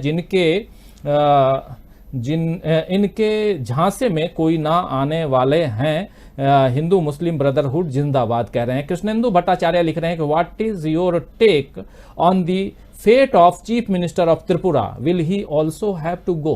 ये आप बहुत सही कृष्णेंदु भट्टाचार्य जी, आपने जो सवाल पूछा है बिल्कुल वाजिब सवाल पूछा है, और बार बार अगर पूर्वोत्तर की बात होती है, नॉर्थ ईस्ट की बात होती है, तो एक राज्य है त्रिपुरा जहां पर बार बार वहां के मुख्यमंत्री बिप्लब देब के बारे में कहा जाता है कि शायद उनको भी हटाने की बारी आ जाए, लेकिन अभी उसमें समय है। और क्योंकि भाजपा ये देख रही है कि पूर्वोत्तर को छेड़े बिना, क्योंकि जो केंद्र में जिनकी सरकार होती है पूर्वोत्तर में उनकी सरकार आ जाती है। जब कांग्रेस की सरकार यहाँ केंद्र में होती है, सेंटर में होती है, तो नॉर्थ ईस्ट में लगभग कांग्रेस की सरकार आ जाती है, तो उस ढंग से यहाँ फिट दिखाई दे रहा है। लेकिन त्रिपुरा एक अलग स्टेट है। त्रिपुरा में वाम दल की सरकार थी, लेफ्ट की सरकार थी, और लेफ्ट के किले को ढहा करके और विप्लव देव जैसे एक ऐसे बोलने वाले इंसान को बैठाया गया है जो पता नहीं कब क्या बोल दें, लेकिन जो नहीं बोलता है उनको जब हटा दिया गया, यानी कि कहा गया था कि गुजरात के मुख्यमंत्री बहुत कम बोलते हैं और वो अपना इंप्रेशन लोगों के ऊपर, वोटर्स के ऊपर नहीं डाल पाते हैं, इसलिए इनको हटाया गया है। तो आप जो कृष्णेंदु भट्टाचार्य जी आप जो सवाल कर रहे हैं, इस सवाल का जवाब आने वाले समय में जरूर मिलेगा, लेकिन आज की तारीख में त्रिपुरा पर ध्यान नहीं है केंद्र सरकार का, इतना मैं जरूर कहूंगा। ध्यान जो है वो 3 राज्यों पे अब है। वो 3 राज्य मैं बता दे रहा हूं, एक हरियाणा है, दूसरा हिमाचल है और तीसरा मध्य प्रदेश है। मध्य प्रदेश जो है वो उत्तर प्रदेश के चुनाव के बाद, यानी 5 राज्यों के चुनाव के बाद, उसका आज ही मैं कह रहा हूं 5 राज्यों के चुनाव के बाद आप देखिएगा वहां की स्थिति क्या होती है मध्य प्रदेश की। लेकिन अभी जो है वो 5 राज्यों की हम बात कर रहे हैं, और उनमें से बहुत सारे साथी हैं, कुछ लोगों के और भी विचार ले लेते हैं और फिर आगे बढ़ते हैं। और सीधे अमलेंदु जी आपके पास आऊंगा। प्रवीण सिंह भी हैं हमारे साथ में जो कह रहे हैं कि कांग्रेस ने अपनी नई स्ट्रेटेजी इस कहावत से बना ली है, लोहा लोहे को काटता है, यानी कि हिंदुत्व की बात करके जो कह रहे हैं राहुल गांधी, वो लोहा लोहे को काटता है, प्रवीण जी कह रहे हैं। अभिषेक यादव भी SP जिंदाबाद लिख रहे हैं। महेंद्र मलिक लिख रहे हैं अल्लाहू अकबर, हर हर महादेव, हिंदू मुस्लिम ब्रदरहुड जिंदाबाद कह रहे हैं। राहुल मिसलेनियस किसानों को चुनाव लड़ना चाहिए जिससे इनको इनकी औकात पता चलेगी कह रहे हैं। देवन चटर्जी भी हैं, कह रहे हैं कि आपने नोट किया है कि मोदी जब भाषण देते हैं इंग्लिश में बोलते हैं तो उच्चारण कैसा करते हैं, ये बिल्कुल सही आप कह रहे हैं। तो और साकिर अहमद भी हैं हमारे साथ, असलम चिश्ती भी हैं, सज्जाद आलम भी हमारे साथ में, बहुत सारे साथी जुड़े हुए हैं। आप लोग हमारे साथ जुड़े रहिए और अपने विचारों को यहाँ रखिए। और हम जो चर्चा कर रहे हैं इसमें न सिर्फ एक राज्य बल्कि कई सारे राज्यों और केंद्र सरकार की भी बात कर रहे हैं। राम मेघवाल भी हैं, राम नारायण मेघवाल, सुरेंद्र यादव, उर्मिला नायक, यूनिस भी हैं, तमाम साथी, अशोक कुमार यादव भी हैं। अब साथियों आगे बढ़ेंगे और सीधे अमलेंदु जी आपके पास, राजेश जी से पहले अमलेंदु जी आपके पास आना चाहूंगा। गुजरात में नए मुख्यमंत्री ने अपने पुराने सभी मंत्रियों को हटा करके नए मंत्रियों की शपथ दिला दी। अब इसमें जातिगत समीकरण, चुनावी हिसाब किताब से कितना फिट बैठता है ये भी देखने वाली बात होगी, आने वाले समय में ये भी पता चलेगा। लेकिन अभी ये नजर आ रहा है कि गुजरात सरकार के साढ़े चार न कहें 4 सालों में भाजपा को एक भी मंत्री इस लायक नहीं लगा जिसके चेहरे पर चुनाव लड़ा जा सके या जनता के बीच दोबारा वोट मांगने जाने के लिए भाजपा को अपनी पुरानी कैबिनेट पर भरोसा ही नहीं रहा। ये एक महत्वपूर्ण बात मैं कह रहा हूं, इसलिए महत्वपूर्ण है कि आपने पूरा सब कुछ बदल डाला। 4 साल, 4.5 साल तक आप जिस कैबिनेट के साथ, जिस मंत्रिमंडल के साथ, जिस मुख्यमंत्री के साथ उस सरकार को आगे, उस राज्य को आगे बढ़ाने की बात करते थे और जिस देश में गुजरात मॉडल की बात करते थे, वो पूरा का पूरा आपने बदल डाला। इसका मतलब यह है कि भरोसा आपका नहीं रहा। भरोसा नहीं रहा तो इसका मतलब यह भी है कि 4 साल तक आपकी सरकार ने काम नहीं किया। लेकिन अगले 1 साल तक, 6-8 महीने तक जब भी चुनाव हो जाए, और यह भी कहा जा रहा है कि शायद गुजरात का चुनाव इन 5 महीने के बाद जो 5 राज्यों का चुनाव है उसके साथ भी हो जाए, तो अगर ऐसा होता है 6-8 महीने, साल भर कह लें, तो क्या ये जो नया जो मंत्रिमंडल है, नए मुख्यमंत्री साहब हैं, ये कोई कमाल कर जाएंगे क्या? भरोसा 4 साल बनाम ये 1 साल या 6-8 महीने पे होगा क्या अमलेंदु जी? देखिए राजीव जी, असल में ये बदल डालने का सिस्टम जो है ये केंद्र से शुरू हुआ पहले, और केंद्र में भी जैसे पुराने सारे बदल डाले गए, जितने बड़े और महत्वपूर्ण थे वो सारे बदले गए और नए जो थे वो लेकर के आए गए। तो ये एक छोटा प्रयोग जो था वो केंद्र में शुरू हुआ और गुजरात में भी जो हुआ वो ये भी संयोग नहीं है, ये भी एक प्रयोग है। और संयोग जो है वो उत्तर प्रदेश के अंदर भी ऐसा बन सकता है कि गुजरात की हवा जो है अगर उत्तर प्रदेश में चली और ये संदेश गया उत्तर प्रदेश में भी कि गुजरात मॉडल जो है उत्तर प्रदेश में अपनाया जा सकता है, और जिस तरीके से गुजरात में कल ये सवाल उठने लगा कि जिनके मंत्रिमंडल से हटाया जा रहा है या पुराने विधायकों के टिकट तो निकट जाएंगे, तो ये हवा अगर उत्तर प्रदेश में चली तो आप उत्तर प्रदेश की स्थिति समझ सकते हैं कि यहाँ क्या होने जा रहा है चुनाव में। क्योंकि ये संदेश जो बार बार जाता है कि, और ये जनता के अंदर भी है और सत्ता के गलियारों में भी चल रहा है कि उत्तर प्रदेश में भी बड़े पैमाने पर जो है वो विधायकों के टिकट काटे जाएंगे और मंत्रियों को जो है वो टिकट काटे जाएंगे। ये एक चर्चा है, मतलब ये कोई सूत्रों के आधार पे नहीं है और कुछ नहीं है, लेकिन जो सत्ता के गलियारों में चर्चाएं चलती हैं उस पे है। और जो गुजरात का जो एपिसोड है ये इन चर्चाओं को जो थोड़ा सा बल देता है, और वो इसलिए बल देता है कि जिस तरीके से दिल्ली की कार्यशैली है और कार्यप्रणाली देखने को मिल रही है उसमें ये कोई जो है वो आश्चर्यजनक बात भी नहीं लगती है। और जिस तरीके से गुजरात के अंदर दिक्कतें हैं उससे ज्यादा बड़ी दिक्कतें जो हैं उत्तर प्रदेश के अंदर जो है सरकार की परफॉर्मेंस को लेकर के हैं। तो जाहिर सी बात है कि जब गुजरात के अंदर ये मॉडल अपनाया गया है तो इन्हें उत्तर प्रदेश में भी जो है ये समस्या आ रही है, और एंटी इनकम्बेंसी उत्तर प्रदेश के अंदर भी बहुत ज्यादा है।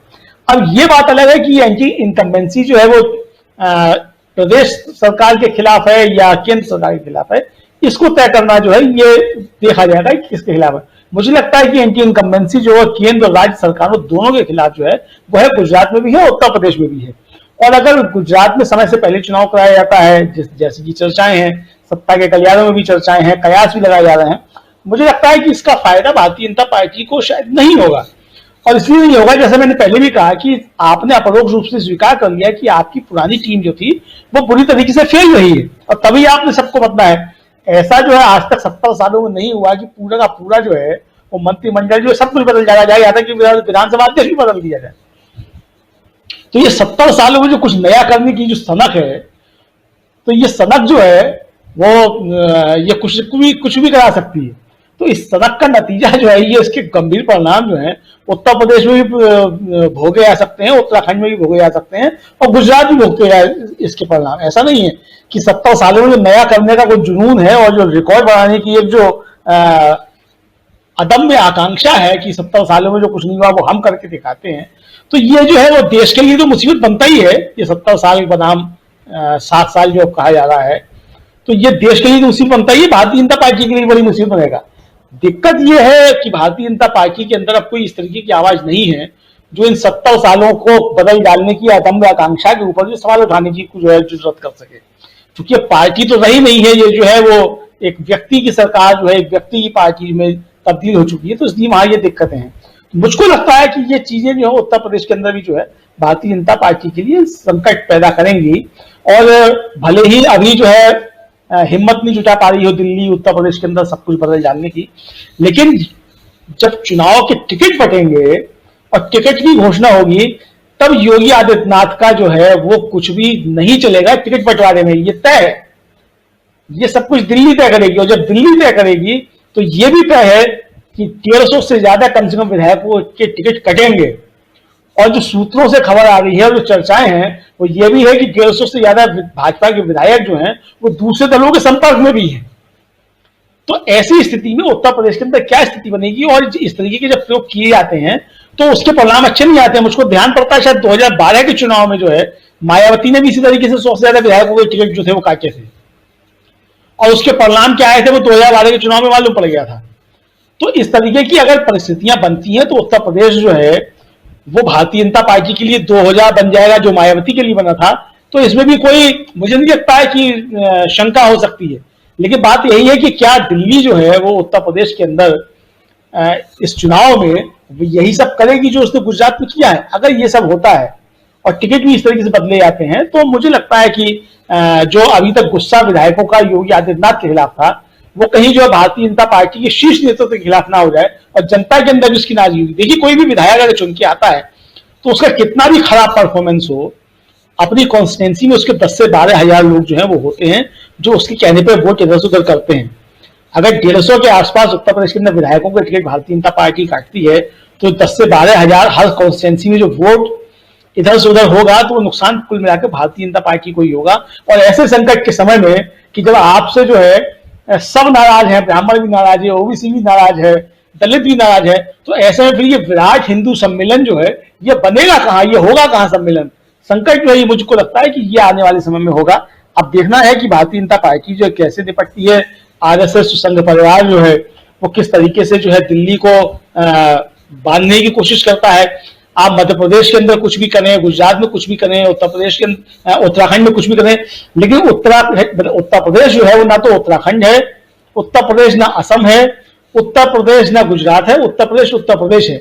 और उत्तर प्रदेश में जो है आग से खेलने की कोशिश जो मुझको लगता है कि केंद्रीय नेतृत्व को नहीं करनी चाहिए। बाकी उनका मन है, उनका वो सर्वे सर्वा है, हाई कमान है, कुछ भी कर सकते हैं। जो गुजरात में किया है वो उत्तर प्रदेश में भी कर सकते हैं, तो ये उनकी मर्जी है। राजीव जी, प्रदेश मांगे उत्तर, तो उत्तर प्रदेश क्या उत्तर देता है? लखनऊ चलेंगे और राजेश श्रीवास्तव जी हमारे साथ जुड़े हुए हैं, लेकिन कुछ दो एक कमेंट जरूर पढ़ना चाहूंगा। नंद किशोर सिरपुरकर हैं जो कह रहे हैं कि Nitin Gadkari will next PM next year.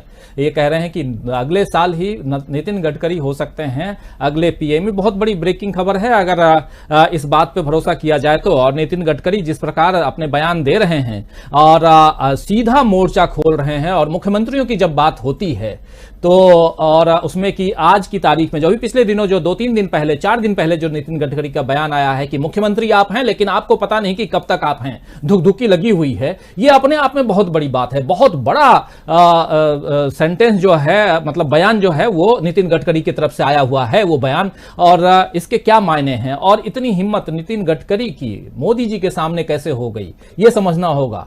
और अगर ये समझते हैं आप तो फिर ये जो कह रहे हैं नंद किशोर सिरपुरकर जी, क्या वो सही कह रहे हैं? आगे देखेंगे। खैर, असलम चिश्ती कह रहे हैं कि सरकारें आती रहेंगी, जाती रहेंगी, संघर्ष भी होता रहेगा, लेकिन डीबी लाइव के पत्रकारों का इस दौर में ईमानदारी के साथ पत्रकारिता करना याद रखा जाएगा। असलम जी नमस्कार, आपको बहुत धन्यवाद देता हूं कि आप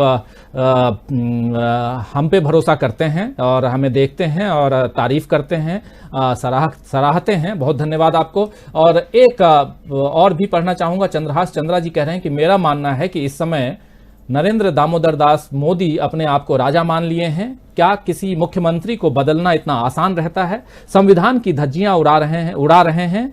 हम तो कहते हैं इससे अच्छा मार्शल लॉ ना लग जाए। तो ये एक दुखद पहलू को करते हुए, सामने रखते हुए कह रहे हैं। उसके अलावा मोहम्मद अशरफ आलम भी हैं और ये भी लगातार लिख रहे हैं कि बरौनी रिफाइनरी में फर्नेस फटने से कई लोग घायल हैं। सभी जख्मी को इलाज के लिए बरौनी रिफाइनरी अस्पताल में भर्ती कराया गया है, जहां सभी खतरे से बाहर बताया जा रहा है। इंडियन ऑयल कॉर्पोरेशन का बरौनी में रिफाइनरी है, आप जानते हैं। इसकी खबर ये दे रहे हैं। और ओम प्रकाश सारनाथ भी हमारे साथ हैं और गुरुंग पूरन चंद्रा भी हमारे साथ हैं, जो कह रहे हैं राजीव जी आपकी dB live is the best. बहुत धन्यवाद आपको गुरुंग पूरन चंद्रा जी, अशरफ आलम जी और तमाम साथियों। आप लोग शाइक रज्जाक जी, महमूद अहमद महाराष्ट्र से हमें लाइव देख रहे हैं, महमूद अहमद जी। तो आप लोग हमारे साथ बने रहिए, इस कार्यक्रम में जुड़े रहिए। हमारे साथ 3 खास मेहमान इस वक्त जुड़े हुए हैं। तीनों हमारे साथी पुष्परंजन जी हैं, राजेश श्रीवास्तव जी हैं लखनऊ से, और हमारे साथी अमलेंदु उपाध्याय जी हैं, और आप तमाम दोस्त साथी शुभचिंतक हमारे साथ जुड़े हुए हैं। जुड़िए और इस कार्यक्रम को ज्यादा से ज्यादा लोगों के बीच पहुंचाइए, ताकि हमारी मेहनत और आप लोग जो देखते हैं आपकी मेहनत रंग लाए। एक बेहतर दुनिया हम और आप मिलकर के बना पाए, यही हमारी कोशिश है। पॉलिटिक्स चलती रहेगी, लेकिन पॉलिटिक्स पर नजरें गड़ाए रखना और उसकी चीड़-फाड़ करना यह बहुत ज्यादा जरूरी है, क्योंकि पॉलिटिक्स से देश बनता है, यानी कि देश का संविधान, और संविधान जो है वही इस देश पर राज करने के लिए लोकतांत्रिक तरीके से एक मुखिया को बैठाता है, जिसे प्रधानमंत्री कहते हैं, राष्ट्रपति कहते हैं या मुख्यमंत्री कहते हैं। तो ये एक पॉलिटिकल हमारे यहाँ स्ट्रक्चर है, और इस स्ट्रक्चर को बचाए रखने के लिए हम जैसे पत्रकारों और आप जैसे सुधी और दर्शकों की बहुत ज्यादा जरूरत होती है। इसीलिए इस कार्यक्रम को करते करते, और हर वक्त मैं ये बात आप लोगों से जरूर कहता हूं कि आप लोग प्लीज इस कार्यक्रम को शेयर कीजिए, ज्यादा से ज्यादा लोगों के बीच पहुंचाइए और ज्यादा से ज्यादा लोगों को हमारे साथ जोड़िए, ताकि एक बेहतर हिंदुस्तान का निर्माण हम कर पाएं। अपने इस मेहनत के दम पर लोगों को एजुकेट कर पाएं, लोगों को अच्छी जानकारी दे पाएं, और यही करने की कोशिश। किसी के खिलाफ कोई मोर्चा नहीं, किसी के खिलाफ कोई एजेंडा नहीं, सीधा जो है वो हम सामने रखते हैं, बातें आपके सामने रखते हैं, बाइट आपके सामने रखते हैं, और उसी पर हम चर्चा करते हैं।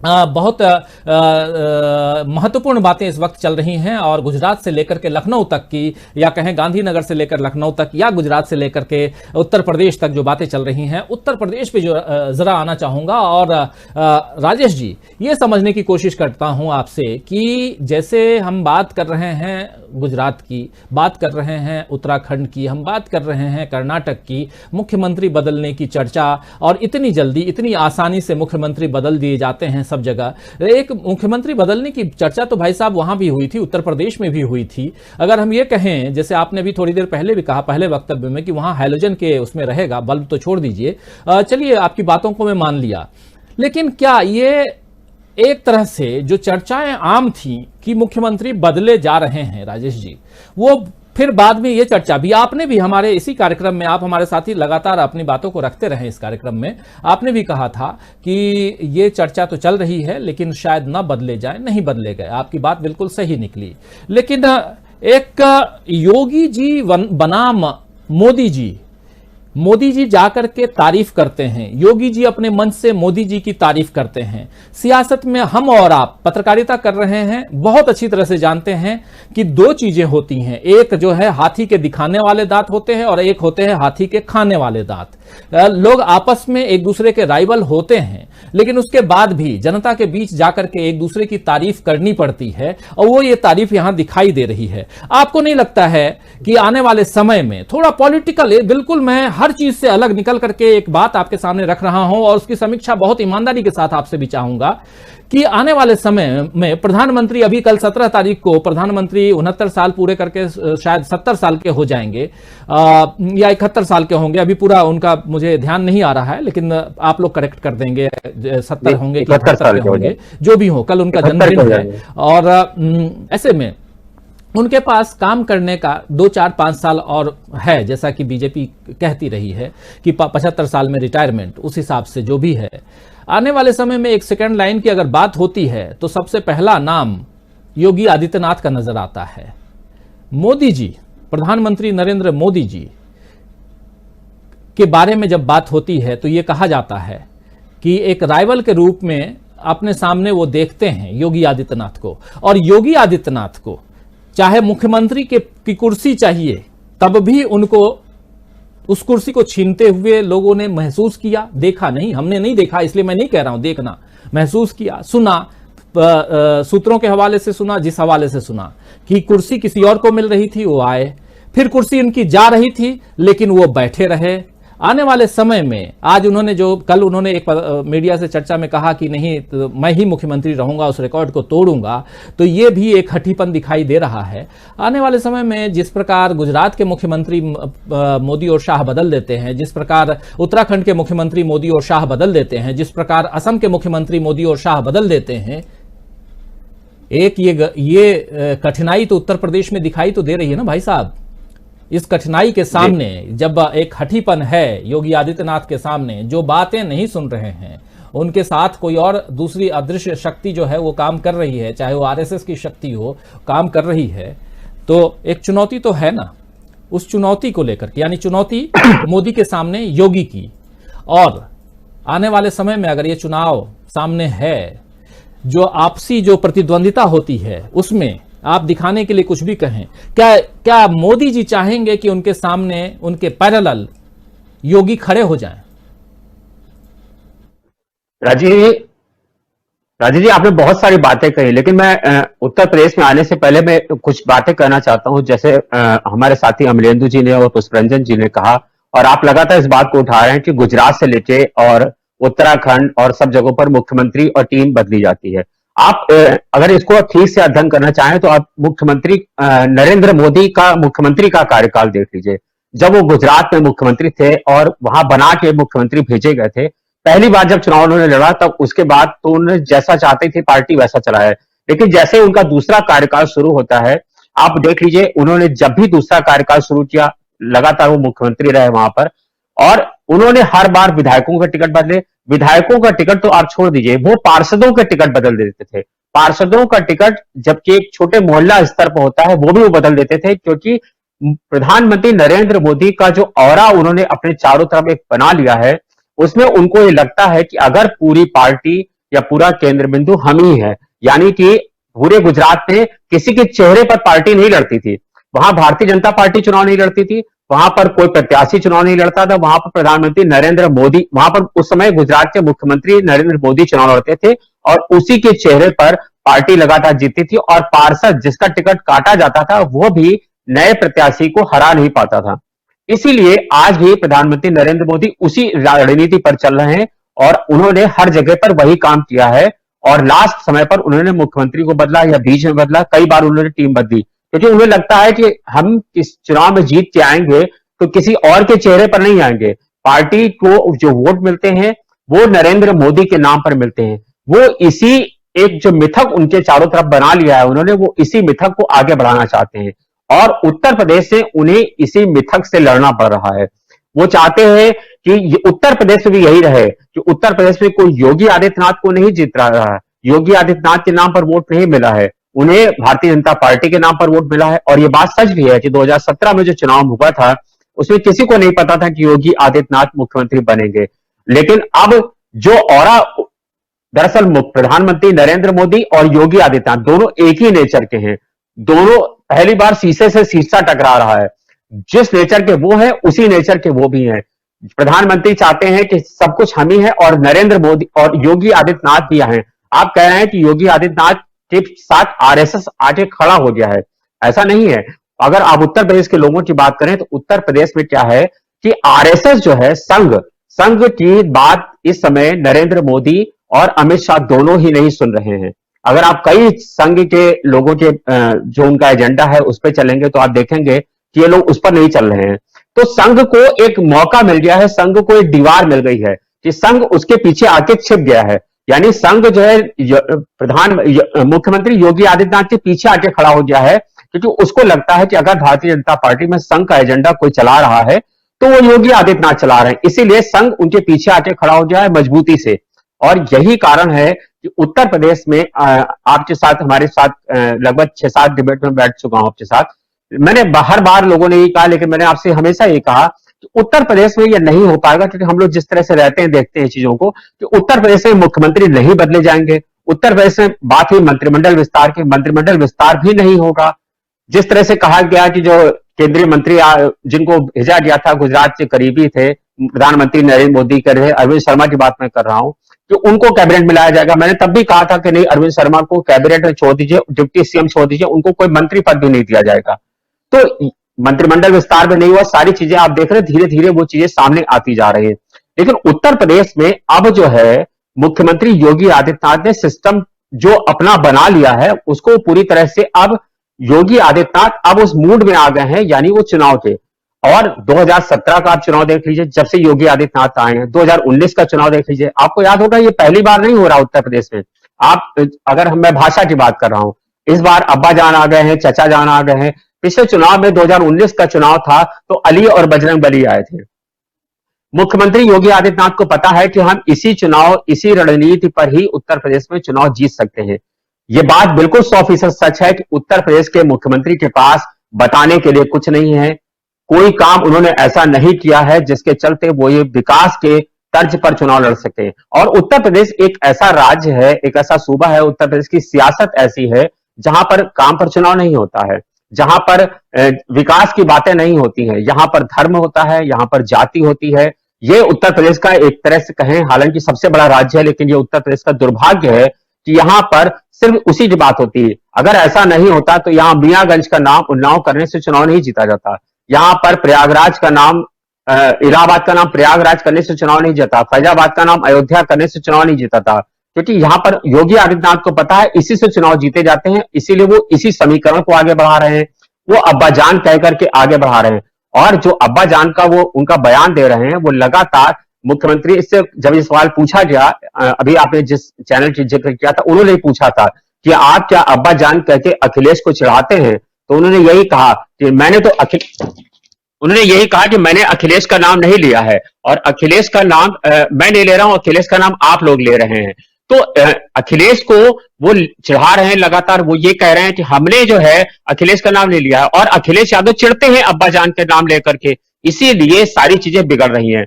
अब्बा जान कह करके वो लगातार हमला कर रहे हैं। अब्बा जान कह के उन्होंने मुलायम सिंह पे हमला किया, अब्बा जान कह करके उन्होंने जो है अभी कुशीनगर में रैली पे भ्रष्टाचार पे हमला किया। तो वो जानते हैं कि उत्तर प्रदेश में अब्बा जान कह के वो 80 और 20 का जो खाई है उसको बढ़ाना चाहते हैं और उत्तर प्रदेश में इसी पर धीरे धीरे करके राजनीति बढ़ रही है। और आपको बता दें उत्तर प्रदेश से जो चुनाव होगा 2022 का, वो सिर्फ इसी पे होगा, क्योंकि उत्तर प्रदेश में ना विकास की बातें होंगी, ना कोरोना काल में जो लाशों की महामारी हमने देखी है वो होगी, ना बेड की कमी होगी, ना ऑक्सीजन की कमी होगी। और एक बात आपसे 2 मिनट और समय लेना चाहूंगा, ये पहला मौका है, आप देख रहे होंगे कि उत्तर प्रदेश में पहला मौका है जब जो है अल्पसंख्यकों की बात नहीं हो रही है, दलितों की बात नहीं हो रही है, पिछड़ों की बात नहीं हो रही। हर चुनाव में दलित और पिछड़ों की बात होती थी, बसपा मुस्लिम की बात करती थी। और जो अखिलेश यादव के सामने पिच योगी आदित्यनाथ ने बनाई है, क्योंकि उत्तर प्रदेश चुनाव में बार बार कहता हूं भाजपा और सपा के बीच में ही होना है। और सपा ने अभी जब उनसे पूछा गया कि आपके साथ माई समीकरण है, तो आप उस माई समीकरण की बात क्यों नहीं करते हैं? आप भी क्यों ब्राह्मण की बात करते हैं? आप टेंपल रन की बात क्यों करते हैं? आप भी मंदिर कृष्ण जी को या गणेश जी को नहलाते हुए, अभिषेक करते हुए शंकर जी की मूर्ति आप फोटो खिंचाते हैं। तो वो कह रहे हैं मेरा माई समीकरण नहीं है, माई समीकरण का है माई से महिला, एम से महिला और वाई से यूथ। यही तो योगी आदित्यनाथ चाहते हैं कि आप अपना समीकरण छोड़ दीजिए। और जब मैंने अभी सपा के एक लोगों से पूछा और उनसे कहा कि आप लोग क्यों ब्राह्मण की बात करते हैं, आपका तो माई समीकरण है, यानी मुस्लिम यादव की बात है, तो वो कहते हैं कि दरअसल हमारे साथ जो पिछड़ा वर्ग था उसके तमाम सारे लोग हमसे बिदक गए हैं। अगर हम उनसे कहेंगे कि आप हमारे साथ खड़े होइए तो वो लोग नखरे दिखाते हैं। वो कहते हैं कि जब पिछली बार सरकार थी तब आपने हमको नकार दिया, पिछली बार हमको वो तवज्जो नहीं दी, जब 5 साल सरकार थी अब आपको हमारा वोट चाहिए तो आप हमसे हमारे साथ आने को कह रहे हैं। इसीलिए हम लोग ब्राह्मण को बुला रहे हैं और हम ये संदेश देना चाहते हैं कि अगर ब्राह्मण हमारे साथ आ गया अब हमें तुम्हारी जरूरत नहीं है। ब्राह्मण आ गया और जब उस वर्ग में संदेश जाएगा कि अरे ब्राह्मण भी सपा में जा रहा है तो वो लोग अपने आप चले आएंगे। यानी कि अगर एक उदाहरण के तौर पर समझिए, अगर आपके घर में 4-5 लोग हैं और अगर 2 लोग आपके घर के लोग साथ ना दें लेकिन आपका पूरा मोहल्ला और पूरा आपका जो शहर आपका साथ दे दे तो आपके घर वाले आपके साथ आके खड़े हो जाएंगे। वैसे घर वालों को अगर आप अकेले बुलाइए तो नखरे दिखाते हैं। इसी तरह की चीजों पर सपा और बसपा काम कर रही है और समाजवादी पार्टी लगातार इसी पर। आप देखिए ये पहला चुनाव उत्तर प्रदेश में है, हालांकि ब्राह्मणों की बात होती थी लेकिन कभी ब्राह्मणों को लेकर इतनी सियासत नहीं हुई कि उत्तर प्रदेश में आम आदमी पार्टी हो, चाहे कांग्रेस हो, चाहे बसपा हो, चाहे सपा हो, सिर्फ ब्राह्मण की बात कर रहे हैं, कोई दलित की बात नहीं कर रहा। ये पहला मौका है कि कोई अल्पसंख्यकों की बात नहीं करना चाहता है। जिस तरह से मुख्यमंत्री योगी आदित्यनाथ लगातार आगे बढ़ रहे हैं और वो ये कह रहे हैं कि जो नहीं अब्बा जान कह के लगातार हमला कर रहे हैं, वो यही तो संदेश देना चाहते हैं कि उत्तर प्रदेश में 80-20 का चुनाव होगा और वो हिंदू वोटों का ध्रुवीकरण चाहते हैं और उनकी बनाए पिच पर ही सारे विपक्षी दल बैटिंग कर रहे हैं, बॉलिंग कर रहे हैं और फील्डिंग कर रहे हैं। जिस दिन ये भ्रम खत्म हो जाएगा, जिस दिन विपक्ष अपनी पिच सचालेगा, शायद भारतीय जनता पार्टी को तभी वो शिकस्त दे पाएगा। वरना योगी आदित्यनाथ का अभी जो आप बता रहे हैं कि वो जो जिस एजेंडे पर चल रहे हैं उस पर वो निश्चित रूप से 350 की बात करें, 350 सीटें तो नहीं आएंगी। मेरा अपना एनालिसिस है कि उनको 280-260 के बीच में सीटों मिलने का अनुमान है, जिस तरह से हम लोग देख रहे हैं चीजों को। लेकिन योगी आदित्यनाथ अपना एजेंडा सेट कर चुके हैं। उनको मालूम है कि उत्तर प्रदेश में चुनाव इसी में मिलता है। पिछली बार 2019 में उन्होंने अली बजरंगबली पे चुनाव लड़ा, उन्होंने राम मंदिर पे चुनाव लड़ा। उनको यही तासीर पसंद आती है और यही तासीर उत्तर प्रदेश को पसंद आती है। और मुख्यमंत्री योगी आदित्यनाथ ने अभी ये कहा भी कि हम जिस अब्बा जान को कह के जिस जनता को संदेश देना चाह रहे हैं वो जनता हमारे संदेश को समझ रही है। आप इसी संदेश से समझ लीजिए कि मुख्यमंत्री योगी आदित्यनाथ किसे संदेश देना चाह रहे हैं और अब्बा जान उत्तर प्रदेश के लोगों को कितना रास आ रहा है। जी राजीव जी। जी बिल्कुल, अब्बा जान कितना रास आ रहे हैं, लेकिन दीदी ओ दीदी कितना रास आया था ये भी याद करना होगा। पुष्परंजन जी, क्या ये अब्बा जान बैकफायर नहीं कर सकता है? एक सवाल, पहला सवाल ये। दूसरा सवाल कि योगी आदित्यनाथ की हम बात कर रहे हैं, मोदी की बात नहीं कर रहे हैं, लेकिन जब 2017 का चुनाव हुआ था तब उस समय मोदी की बात करते थे, योगी या केशव प्रसाद मौर्य या दूसरे नेताओं की बात नहीं होती थी। मुख्यमंत्री बदले जा रहे हैं अलग अलग राज्यों में, इसका मतलब है, और कहा जा रहा है कि ये मुख्यमंत्री जो हैं वो नाकाबिल थे इसलिए बदल दिया गया। तो काबिल कौन है इसका? पहले तो प्रधानमंत्री होते थे जिनकी लहर चलती थी, जिनके नाम पे लोग चुनाव लड़ते थे, जिनके नाम पर जीत कर आते थे, उनके नाम पर कोई भी कहा जाता था कि आप किसी को भी खड़ा कर दो वो जीत जाएगा। तो क्या मोदी लहर खत्म हो गई है, खत्म हो रही है? ये एक सवाल। और साथ साथ अब्बा जान की बात तो बहुत सुन रहे हैं, चचा जान भी सुन रहे हैं, डब्बा जान भी सुन रहे हैं और कितने जान सुने जाएंगे आने वाले समय में। लेकिन दीदी ओ दीदी के बैकफायर करने के बाद एक घबराहट तो ये भी होगी, क्योंकि प्रधानमंत्री नरेंद्र मोदी अपने मुंह से कुछ नहीं बोल रहे हैं, जो भी कह रहे हैं वो सीएम योगी आदित्यनाथ कह रहे हैं। क्या कहेंगे? देखिए, कई तरह की भविष्यवाणियां भी हो रही हैं प्रोग्राम में।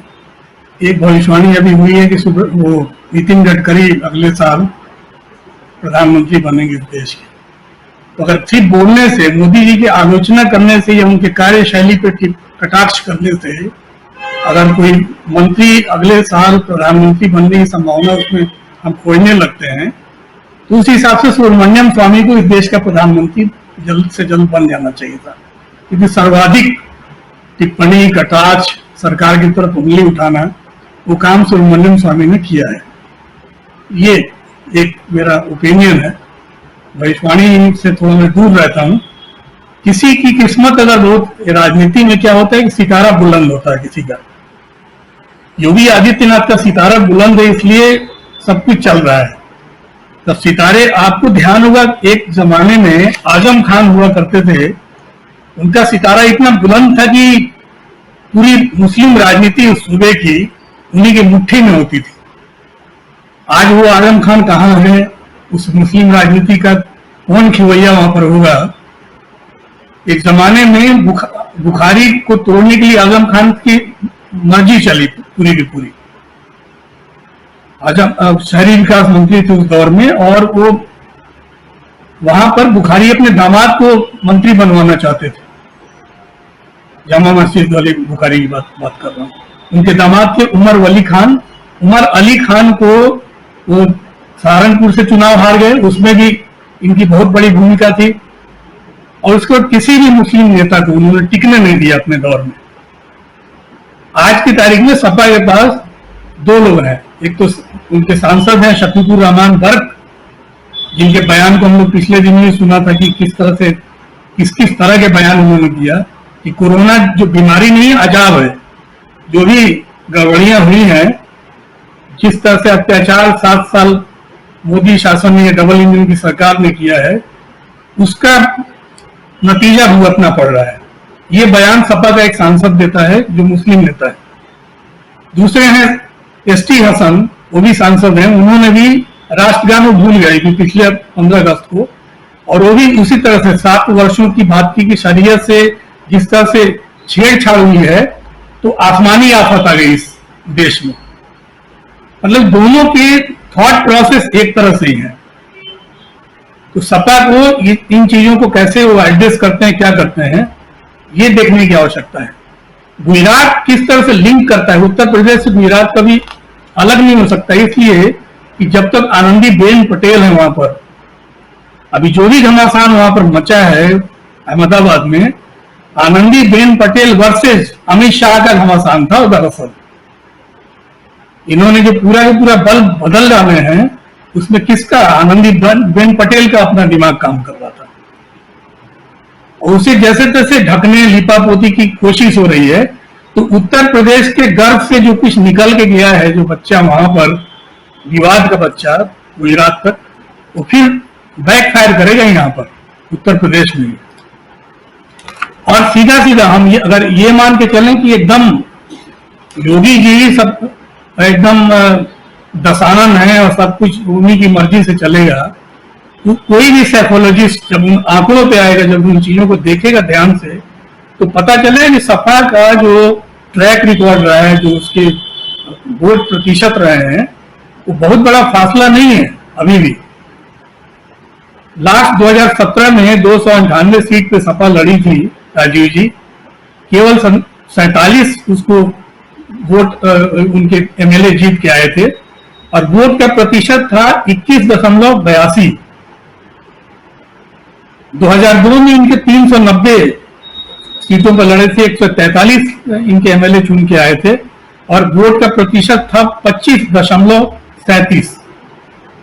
हाईएस्ट इनका 2012 में रहा है, 401 सीटों पर लड़ी थी सपा, 224 इनके एमएलए चुन के आए थे, 29.15% वोट प्रतिशत था इनका।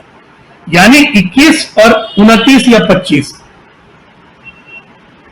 ये बहुत बड़ा फासला नहीं। 2-4% हो, 5% हो, 8 या 10% हो, तब तो बात समझ में आती है।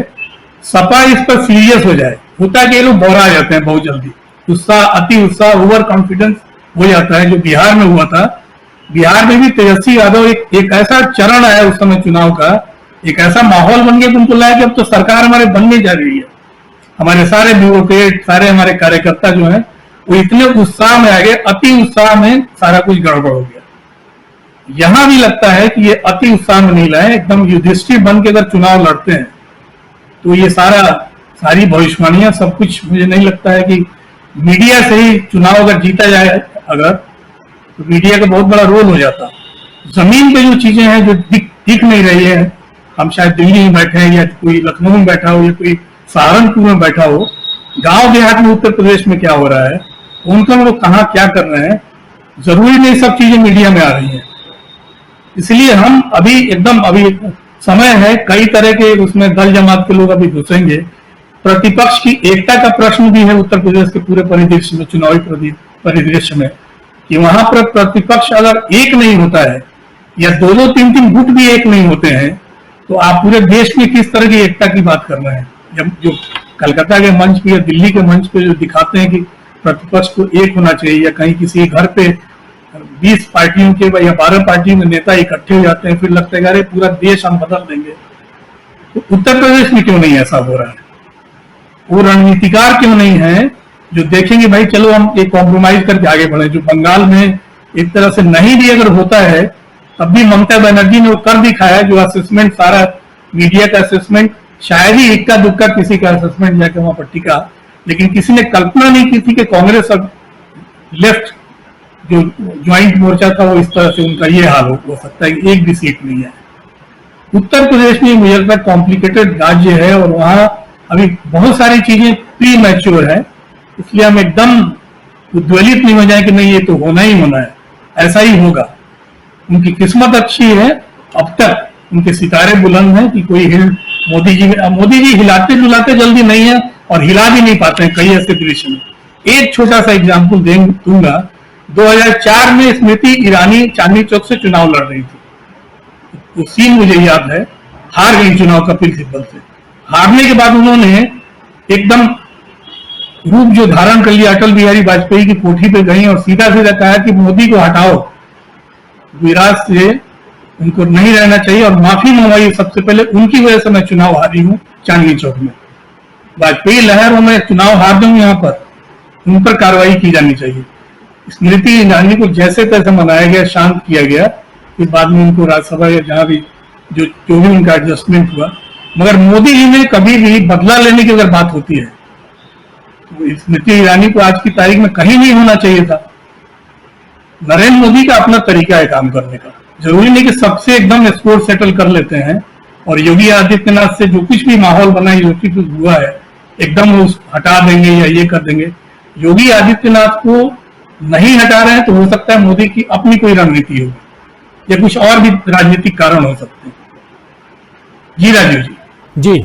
पूरी छाप है उत्तर प्रदेश पे, गुजरात की छाप इसलिए क्योंकि एक तो गुजरात की राज्यपाल जो हैं गुजरात से हैं, बिलोंग करती हैं आनंदीबेन पटेल, और दूसरी तरफ सांसद बनारस के जो हैं वो प्रधानमंत्री नरेंद्र मोदी खुद गुजराती हैं, लेकिन चुन के आए हैं बनारस से और उसके बाद दिल्ली पहुंचे हैं। तो गुजरात की छाप क्यों ना हो उत्तर प्रदेश पे, और आने वाले समय में क्या दूसरी छाप जो है यानी कि गुजरात मॉडल वहां लागू हो पाएगा? अगर नहीं हो पाता है, गुजरात मॉडल किसी भी ढंग से नहीं हो पाता है, जो कि अब संभावना दिखाई नहीं दे रही है, और हमारे साथी राजेश जी बिल्कुल कह रहे हैं और बहुत सही कह रहे हैं, और साथ में पुष्परंजन जी भी बहुत सही कह रहे हैं कि जब किस्मत आपकी बुलंदी पे हो, अल्लाह मेहरबान तो योगी पे बढ़ाते हैं, वो बिल्कुल मिट्टी छू लो तो सोना बन जाए जो कहा जाता है, तो वो सोना बन जाता है। आप मुख्यमंत्री की रेस में नहीं थे, मुख्यमंत्री बन गए।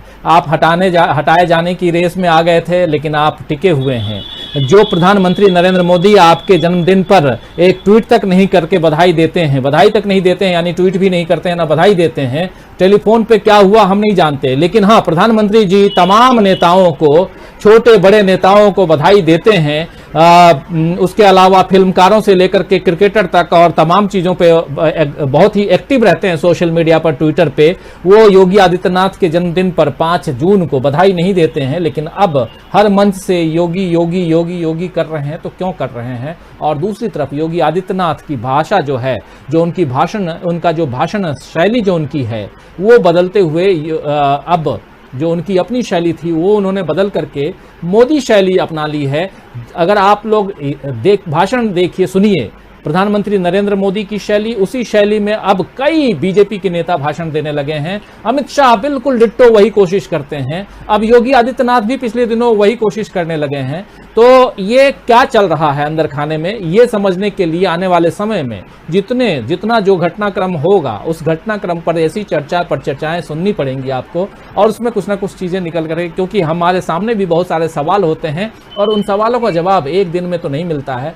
आने वाले समय में घटनाक्रम के 7 सवालों के जवाब मिल जाते हैं। तो जवाब मिलेंगे। बहुत सारे साथी कई सारे सवालों के साथ जुड़े हुए हैं हमारे साथ, उनके सवालों उनके विचारों से भी बात करेंगे, लेकिन आज का कार्यक्रम जो है वो समाप्त करने का समय हो चुका है। अमलेंदु जी, मैं जानता हूं, और राजेश जी, आप लोगों के पास भी बहुत सारे ऐसे तर्क, ऐसी बातें होंगी जो आप लोग रखना चाहते होंगे, लेकिन आज इस कार्यक्रम को अब यहीं समाप्त करते हैं और अगली दफा जब बैठेंगे इस पर बातें जरूर होगी।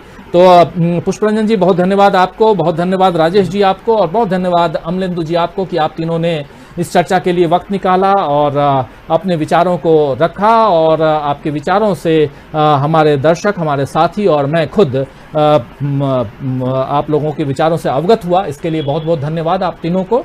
और हमारे तमाम साथी जो अभी जुड़े हुए हैं हमारे साथ, देवेंद्र चटर्जी हैं जो कह रहे हैं कि सोनू सूद के घर पर आईटी का छापा पड़ रही है, इसका चर्चा भी होनी चाहिए। जी बिल्कुल होनी चाहिए। आईटी सोनू सूद के यहाँ एक नहीं 2 बार, और सोनू सूद का थोड़ा सा पॉलिटिकल कनेक्शन जैसे हुआ, आम आदमी पार्टी से आकर के मिले, यहाँ दिल्ली के मुख्यमंत्री से मिले, सुनने में आया कि वो ब्रांड एम्बेसडर होने वाले हैं दिल्ली सरकार के, लेकिन वहां छापे की बात, हालांकि छापे की बात पहले से चल रही थी, ऐसा नहीं कि ये, लेकिन अभी अचानक पड़ना।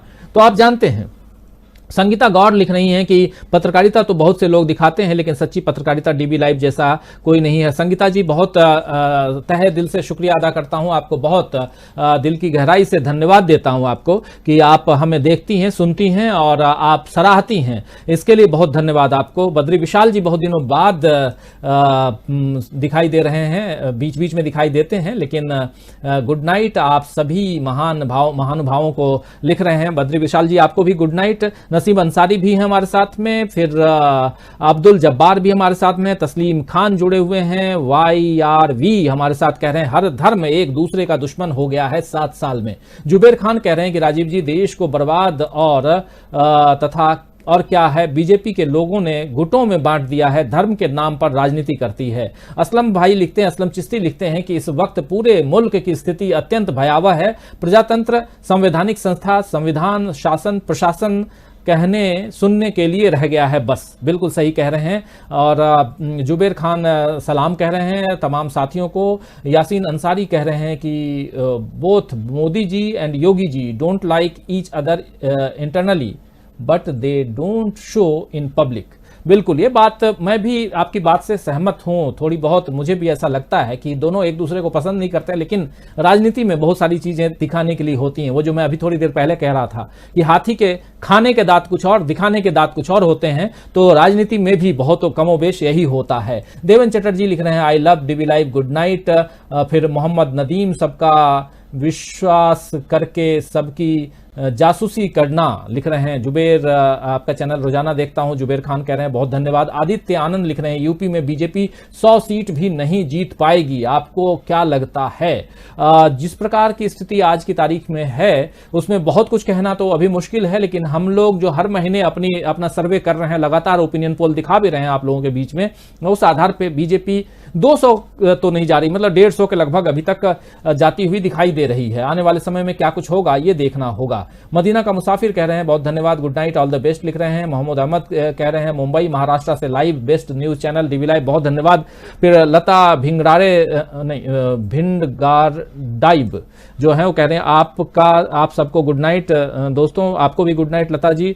मोहम्मद अहमद महाराष्ट्र से हैं, सईक रजाक हैं, थैंक यू लिख रहे हैं। असलम चिश्ती गुड नाइट लिख रहे हैं। बद्री विशाल हमारे साथ जुड़े हुए हैं। अंबू शाह हैं जो कह रहे हैं इतिहास में आप जैसों का नाम सुनहरे शब्दों में लिखा जाएगा, बहुत धन्यवाद अंबू शाह जी, बहुत धन्यवाद आपको। Miraj Ansari I love DV live, good news, Rajiv sir लिख रहे हैं। कुंदन बिहारी लिख रहे हैं कि राजीव जी अभी अब सब आप किसानों की रिपोर्टिंग नहीं कर रहे हैं, ऐसा क्यों सर जी?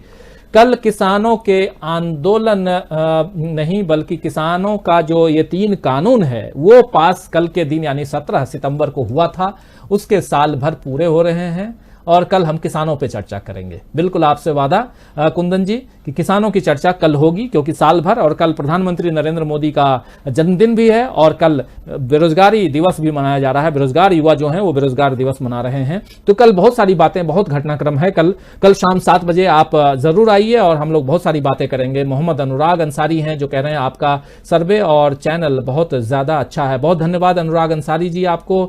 कमरे आलम जुमला दिवस की हार्दिक बधाई, 17 सितंबर लिख रहे हैं कमरे आलम। मयोद्दीन गाची हमारे साथ हैं, यूपी में हैं, यूपी में आप लिख रहे हैं। तस्लीम खान हैं हमारे साथ जो आभार साहब लिख रहे हैं। फिर जावेद इकबाल जी गुड नाइट, शुभ रात्रि, शब्बा खैर लिख रहे हैं। आपको भी जावेद भाई गुड नाइट। फरमान अहमद गुड न्यूज सर जी लिख रहे हैं। YRV के लिख रहे हैं कि अब बीजेपी में कोई प्रधानमंत्री नहीं बनेगा, मोदी योगी तड़ीपार सब खत्म कर दिए जाएंगे 2024 तक। और सीमा खातून जय जवान जय किसान लिख रही हैं। फिर शार खान भी हैं। नंदकिशोर सिरपुरकर हमारे साथ हैं जो कह रहे हैं जिसको मरना हो उसकी खूब तारीफ करो, जिसको मारना हो उसकी खूब तारीफ करो। फरमान अहमद गुड न्यूज सर जी, बहुत अच्छा चैनल, बहुत धन्यवाद। और अब आप लोगों से विदा चाहूंगा, बहुत धन्यवाद। अब्दुल्ला कुरैशी भी हैं, नमस्कार कह रहे हैं। तो दोस्तों अब आपसे विदा चाहता हूं, नमस्कार, गुड नाइट, शुभ रात्रि, शब खैर।